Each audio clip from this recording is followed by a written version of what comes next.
What's going on, everyone? Today we're going to be covering how to do a low skin fade on straight hair.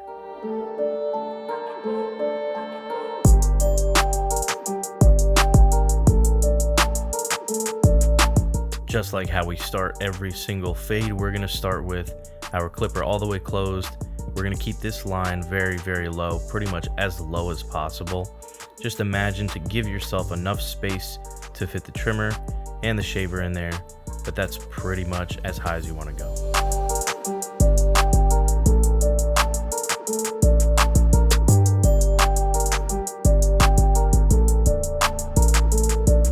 Like I said before, we need enough space to put the trimmer in, and the trimmer is our next step. Make sure not to go all the way up to that line that we went with the 0. You do not want to push that up, and you don't want to put a line in there that you can't take out. So just make sure you keep it right underneath and follow that 0 line all the way around. And the same rules apply here like we did with the trimmer, making sure not to push that line up. When you use the shaver, same thing, just make sure to keep it underneath where you were with the trimmer.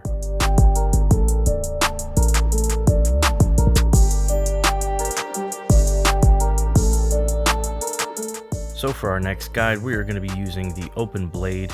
Just make sure, keep this guide pretty small. This is a low skin fade. We do not want to stretch this out. We want pretty small guides here. And then just follow along with that 0 line that we put in earlier. Make sure to keep the size of the guide consistent all the way around.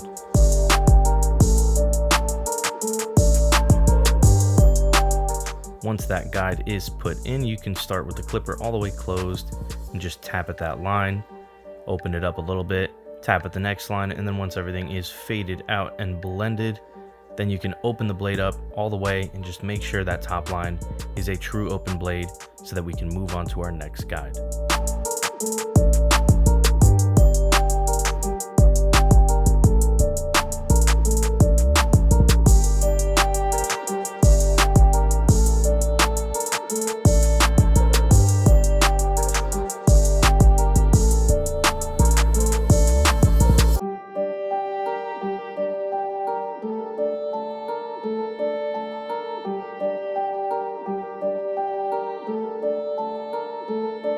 So once everything is faded from a 0 to the open blade, nice and blended, we put on the 1.5 guard and follow that same line.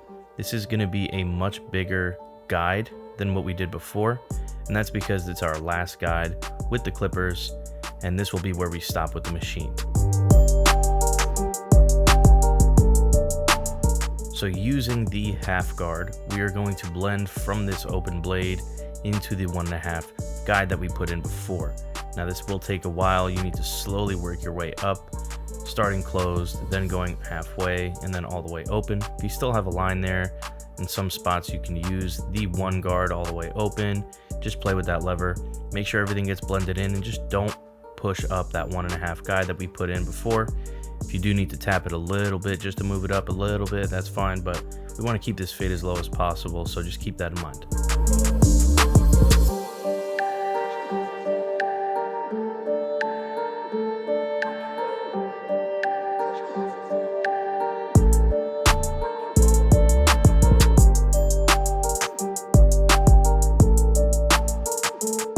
If you are enjoying this video and getting some value out of it, I would really appreciate it if you left a thumbs up and subscribe to the channel, and let me know in the comments any suggestions you do have for future videos.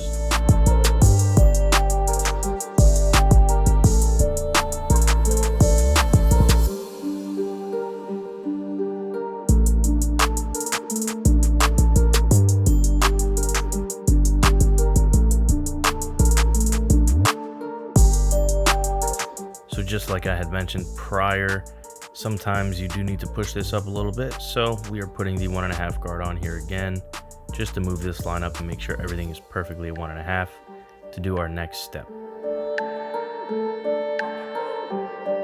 For this next step, we are using the clipper over comb technique like I talk about in a lot of my other videos. It's super important to learn this. It is one of the most useful techniques as a barber that you can use on pretty much every haircut. Here, I wasn't being as aggressive as I probably should have, not going up enough and getting rid of that line really. But that's fine because we're going to use thinning shears anyway.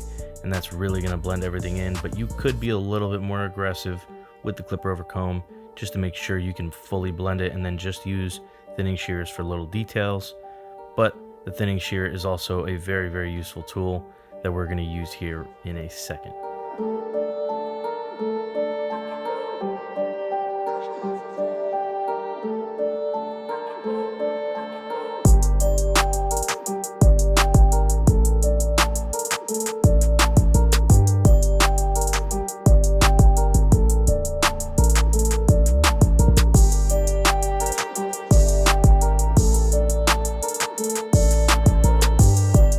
Like I was saying before, now it's time to use the thinning shears. I wasn't as aggressive with the clipper over comb, so there's definitely still a line here. And just to get rid of this, I'm using thinning shears with the fine part of the comb, and just keep tapping at that line until it goes away. It will blend out eventually, and this will pretty much keep us from pushing this fade up. It'll just get rid of any weight that needs to be blended out.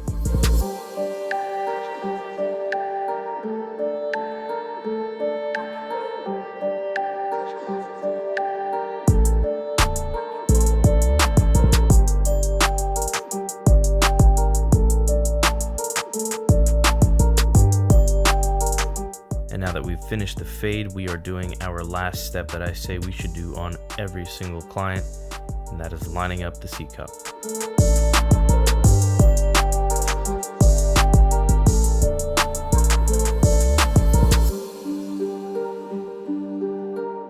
And here is our final look. So if you did enjoy this video and I did teach you something or maybe help you out with something, I'd really appreciate it if you left a thumbs up, subscribe to the channel, and thanks for watching.